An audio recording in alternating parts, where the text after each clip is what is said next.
Bonjour à tous, Bonjour. bienvenue dans, bienvenue dans ce quart d'heure nécessaire de résolution émotionnelle.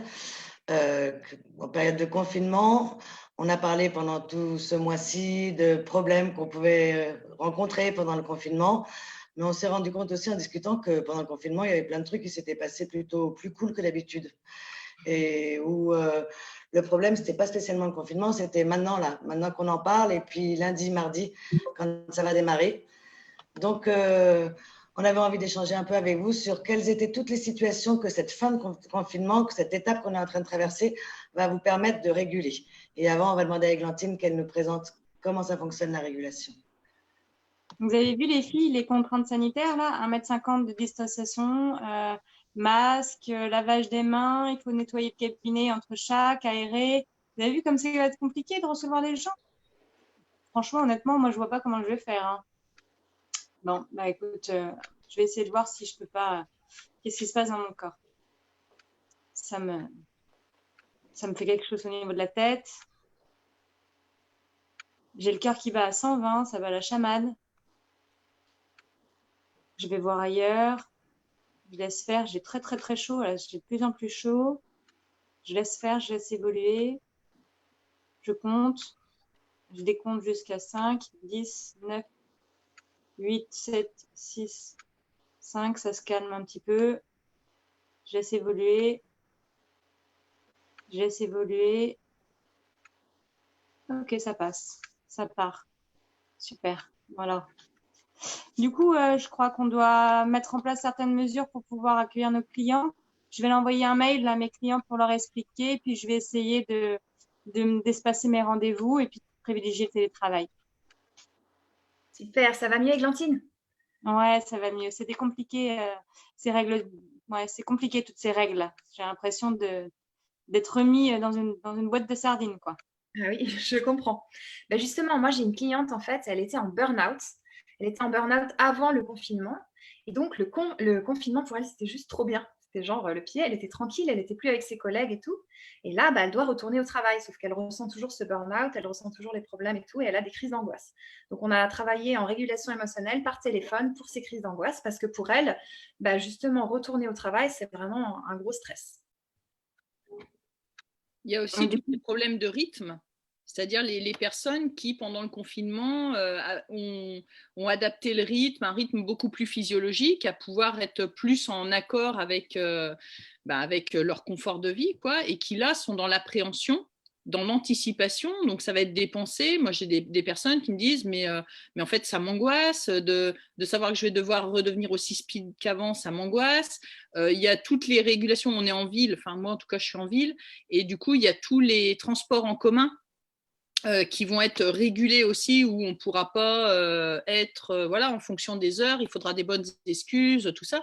Et j'ai des personnes qui s'angoissent, qui disent je ne sais pas comment je vais faire pour aller au travail, comment je vais faire pour mes gosses, et du coup de pouvoir réguler sur ces situations-là, donc de faire des différés, d'accompagner et de pouvoir lever cette pression et cette angoisse, parce que l'anticipation de la reprise avec ce rythme qui va changer et qui sera un rythme en plus particulier puisqu'imposé par les mesures sanitaires, c'est hyper angoissant. Et du coup, avec la régulation, ça permet d'appréhender la chose de manière beaucoup plus confortable.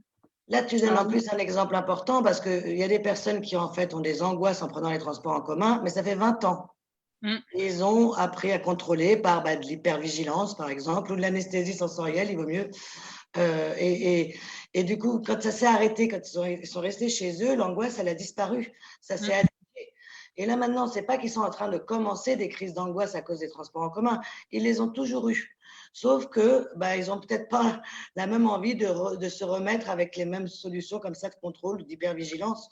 Et donc là, c'est l'occasion de réguler quelque chose qu'ils n'avaient peut-être pas repéré avant, mais qui va s'avérer vraiment prégnant là dans les jours qui vont suivre.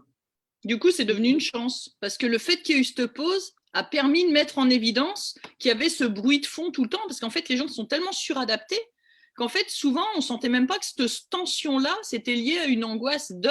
Et du coup, le fait qu'il y ait eu la pause, c'est une chance, ça a mis à plat. On sait mieux, on ne sait pas trop pourquoi. Par contre, dès qu'on anticipe le fait de reprendre les transports en commun, on voit que l'angoisse redémarre et on se dit, ah, le bruit de fond, c'est donc ça. Et de pouvoir réguler, du coup, c'est génial. C'est génial. C'est une bonne occasion, quelque part.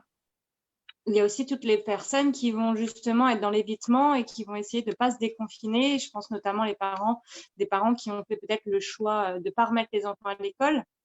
Voilà, en tout cas, moi, c'est mon cas à moi, pour éviter justement de faire subir ou faire vivre des débordements émotionnels ou des angoisses à ses propres enfants aussi. Voilà, ça peut être aussi une façon de réguler aussi pour s'assurer qu'on n'est pas dans l'évitement aussi dans ce cadre-là, en fait. Je pense aussi, moi, aux personnes qui ont peur d'avoir à porter le masque 8 heures par jour.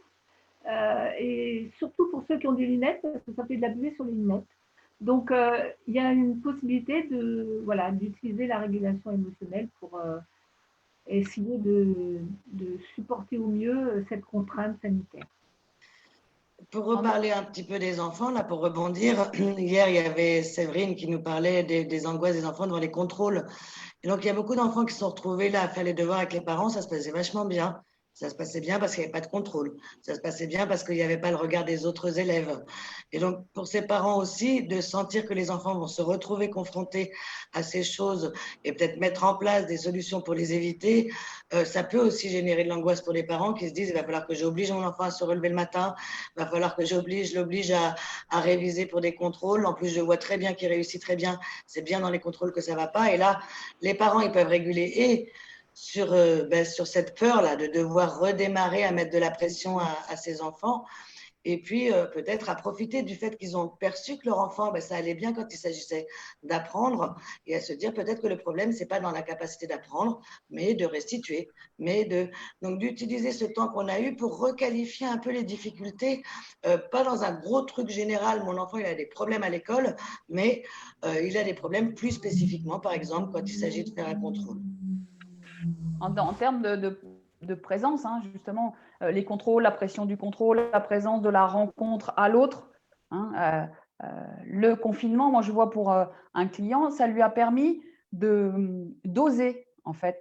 Il a osé, il cherche une partenaire de vie et il a osé s'inscrire sur un site, chatter avec la personne, avec la femme avec qui il avait repéré, et ils ont beaucoup échangé pendant ces 2 mois et il était à l'aise.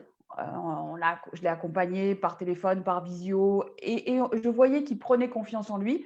Et là, d'un seul coup, annonce du déconfinement, il est complètement, c'est pour le coup, déconfit. C'est-à-dire que cette relation qui était en train de s'installer à distance, d'un seul coup, elle devient « Ah mince, je vais devoir la rencontrer. Il va falloir que je lui parle en face à face et c'est juste insupportable. » Donc, je l'accompagne en visio, en régulation émotionnelle, avec sur l'idée de « c'est impossible, je ne vais pas pouvoir ». Et lui-même, je lui ai appris à réguler seul.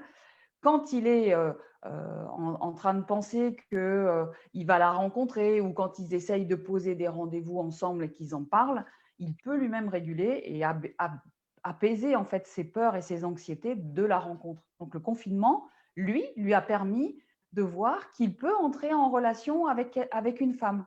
Mais le déconfinement fait qu'il va devoir à nouveau franchir le pas de la rencontre. Ouais, c'est intéressant parce qu'on voit bien que finalement, il y a parfois des peurs, des angoisses qu'on garde. Ce confinement nous a permis de ne pas nous avoir à nous y confronter. Et quand tu évoquais les masques ou par exemple des personnes qui vont aussi devoir respecter les gestes barrières, moi, au début du confinement, j'ai pensé à plusieurs de mes patients qui étaient phobiques de la maladie et je me disais, ça va être l'horreur pour eux. Mais en fait, pas du tout. Parce que pendant tout le confinement, ils pouvaient justifier de ne pas avoir à sortir. Pendant tout le confinement, leur pétage de plomb, parce que c'était pas assez propre et qu'ils emmerdaient leurs enfants avec ça, il était légitime. Sauf que là, maintenant, il va falloir recommencer à sortir et que du coup, l'angoisse va revenir et va plus avoir de possibilité de décharger. Donc là aussi, c'est peut-être l'occasion de réguler sur l'angoisse de la saleté, sur ce type de situation-là. Et du toucher aussi. C'est toutes les prises de contact. C'est non, j'angoisse parce que à l'idée de faire la queue à tel endroit, à l'idée d'avoir à toucher tel truc, et tout ça, il y a des personnes pareilles dans les pensées anticipatoires, ça traîne de péter des plombs à l'avance en disant mais j'arriverai pas à gérer quoi. Non, je rigole parce que moi, mon angoisse, c'est le contraire. C'est quand je vois ce monde où on va être avec des gestes barrières et plus personne ne va avoir le droit de se toucher. Ça m'angoisse, ça me fait flipper. Ah ouais, là, il y a une énorme frustration de ne pas pouvoir, je vois, reprendre les consultations en cabinet, c'est accueillir les clients en leur disant juste bonjour avec le masque et pas pouvoir leur serrer la main, avoir se toucher. Et ça va être, ouais, là, oui. Moi, je vais devoir réguler là-dessus. Ça, c'est clair. Ouais, mais c'est sûr, hein. Ou de rester en télétravail, c'est pareil, quoi. Puisqu'il faut favoriser le télétravail en tout état de cause, en fait, les personnes qui se retrouvent encore du coup en prolongation de confinement et qui du coup angoissent à cause de ça en disant mais en fait moi je peux encore pas reprendre de vie sociale plus adaptée parce que du coup je suis contrainte au télétravail et qu'angoisse en disant mais non ça va être plus long que prévu, quoi. Donc il y a tous les profils qui se mélangent, mais en fait, en tout état de cause, ça peut générer tout un tas d'angoisses que la régulation peut aider à rendre plus confortable, ou en tout cas de rendre ce temps d'adaptation confortable jusqu'à ce que En tout cas, faire en sorte de pouvoir mettre du sens aussi dans les gestes barrières qu'on va mettre en place et pas forcément appliquer de façon comme bon petit soldat les mesures de l'État et de se dire bon bah dans telle situation je porte un masque parce qu'en effet ça s'y prête et peut-être dans d'autres je porte un masque parce que c'est ma responsabilité de protection des autres ou je fais de la téléconsultation parce que en tous les cas reprendre savoir ce qu'on a envie, reprendre ce dont on a besoin et de remettre du sens. Et la régulation émotionnelle, elle permet de remettre du sens pour soi-même. C'est-à-dire, est-ce que je fais le choix de rester chez moi? Est-ce que je fais le choix de sortir de chez moi? Pourquoi je le fais? Pourquoi je mets mes enfants à l'école? Pourquoi je ne les mets pas? Qu'est-ce que ça alimente pour moi dans les valeurs qui sont les miennes? C'est faire preuve de discernement, en fait, de dire, quelles que soient les contraintes, je peux garder mon discernement pour prendre les décisions qui me semblent les plus justes. Et justement, ça, c'est la régulation qui va pouvoir faire preuve de discernement. Ça, c'est la conséquence, quoi. Moi, j'étais aussi en train de penser à tous ceux qui ne vont pas déconfiner. Les bars qui vont devoir obligés de rester fermés. Donc, tu vas y avoir tout le monde dans la rue, mais eux, ils sont obligés de rester fermés. Les restaurants, les salles de spectacle, voilà, tous ces lieux-là. Là aussi, ça risque de faire monter beaucoup de colère. Et pour qu'elle soit constructrice et qu'elle serve à quelque chose pour faire évoluer notre société, si elle est régulée, elle peut nous permettre d'agir intelligemment. Après, je trouve que pour les bars et les restaurants, ils ont mis en place de la livraison à emporter. Et ça, je trouve que c'est une super idée parce que je pense qu'il y a aussi beaucoup de familles qui en ont eu juste ras-le-bol de préparer à manger tous les jours et qui, du coup, ce déconfinement, ça va peut-être aussi permettre d'assouplir certaines règles aussi, donc permettre aussi d'être dans la créativité. Donc, la régulation, elle va permettre aussi ça. Ça va aussi permettre de s'autoriser autre chose et de créer quelque chose de différent. Ouais, c'est-à-dire pour un restaurant ou un bar, au lieu de se dire ouah, je peux encore pas ouvrir et comment je vais faire et financièrement et mon entreprise, etc. Si les patrons régulent sur ces peurs-là, c'est-à-dire s'ils arrivent à remettre à niveau cette émotion envahissante, ces émotions envahissantes sur le fait de ne pas pouvoir rouvrir, d'un seul coup, l'envahissement émotionnel est parti et ça permet d'avoir l'état d'esprit, l'esprit libre quelque part. Je suis libérée de cet envahissement émotionnel et du coup, je peux réfléchir, je peux me poser et réfléchir. Ok, au lieu de flipper et d'être envahi par cette angoisse de ne pas pouvoir reprendre mon activité, est-ce que je pourrais pas proposer quelque chose? Ah ouais, un drive, un drive de bière, un drive de voilà, et qui peut permettre au bar d'avoir un peu de financement. Et puis, si ce n'est pas possible, il peut peut-être en profiter pour s'indigner publiquement. Aussi. Ne pas se laisser faire, ne pas accepter. Aussi. Bien, écoutez, voilà, on a fait un petit peu le tour. Prenez le temps, posez-vous la question, là, depuis 2 mois, c'est quoi les stress que j'ai pas eu? Je repère les stress que j'ai eus, mais finalement, c'est quels que j'ai pas eu depuis 2 mois et où j'étais plutôt bien tranquille dans ma petite vie parce que j'avais pas à me confronter à ça. Et puis, observez aussi les choses auxquelles vous pensez, qui vous viennent à l'esprit, qui vous font peur. C'est quelle situation qui me fait peur? Est-ce que c'est prendre le métro? Est-ce que c'est la gueule de voir mon patron que je peux pas saquer? Est-ce que c'est répéter ce travail-là dans lequel je suis pas bien? C'est peut-être des bonnes questions à se poser. Et en tout cas, en ayant régulé, les réponses que vous aurez, elles respecteront votre système et celui dans lequel vous vivez, quoi. Ça sera des réponses adaptées à vous et pas des réponses qui viennent de l'extérieur et qui ne seront peut-être pas adaptées à vos propres besoins.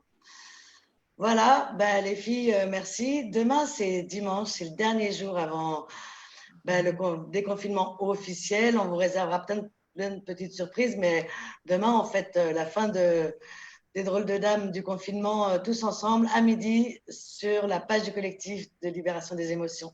Salut tout le monde! Salut! Hello, Sandy.